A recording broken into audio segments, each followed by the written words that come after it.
आज जनसंघर्ष अफार प्रकरणी थेट माननीय उच्च न्यायालय मुंबई खंडपीठ नागपूर या ठिकाणावरनं सर्व खातेदार कर्मचारी प्रतिनिधी यांच्याकरिता निवेदन आहे। माननीय उच्च न्यायालय नागपूर खंडपीठामध्ये जी संचालक आरोपी अनिल रामनारायण जयस्वाल पुष्पा अनिल जयस्वाल यांचा जामीन अर्ज जिल्हा व सत्र न्यायालय दारवा या ठिकाणी रद्द झाल्यानंतर त्यांनी थेट माननीय उच्च न्यायालय खंडपीठ नागपूर या ठिकाणी अर्ज क्रमांक 264/2025 जमानतीकरिता वैद्यकीय कारणास्तव दाखल केला होता। आज या अर्जावरती माननीय न्यायालयात सुनावणी झाली असून आपल्या सर्वांकरिता मोठा दिलासा आहे। तसेच संचालक आरोपींकरिता देखील हा दिलासा आहे।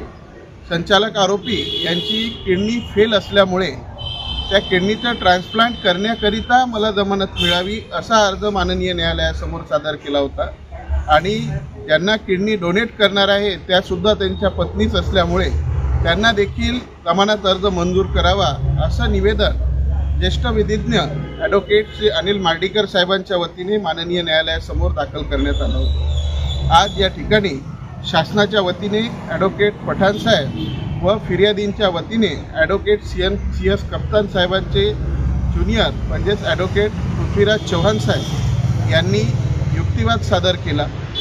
बऱ्याच दिवसांपासून ज्या काही वैद्यकीय कारणास्तव वेगवेगळे रिपोर्ट मागवण्यात येत होते, आज सर्व रिपोर्ट जेल अथॉरिटीने सुद्धा माननीय न्यायालयासमोर ठेवले।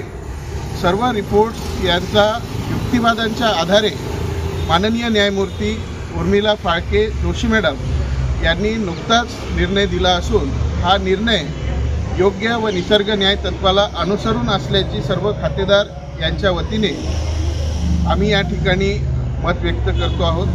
निर्णयामध्ये जे संचालक आरोपी आहे यांनी उपचाराकरिता किमान 1.5 वर्षाचा कालावधी लागेल असा अहवाल वैद्यकीय अथॉरिटीने सबमिट केला होता।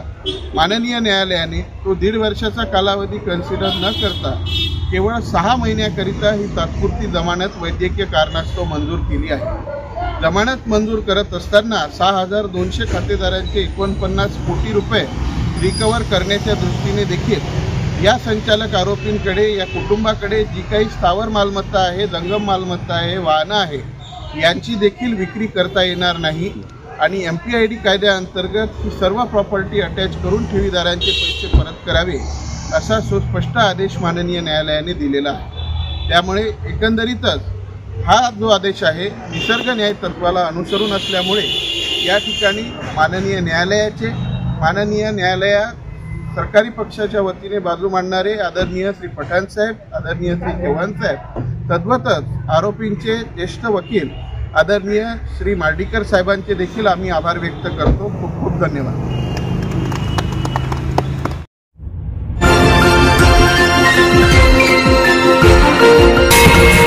विदर्भ न्यूज मराठी, सकारात्मकतेचा शिलेदार।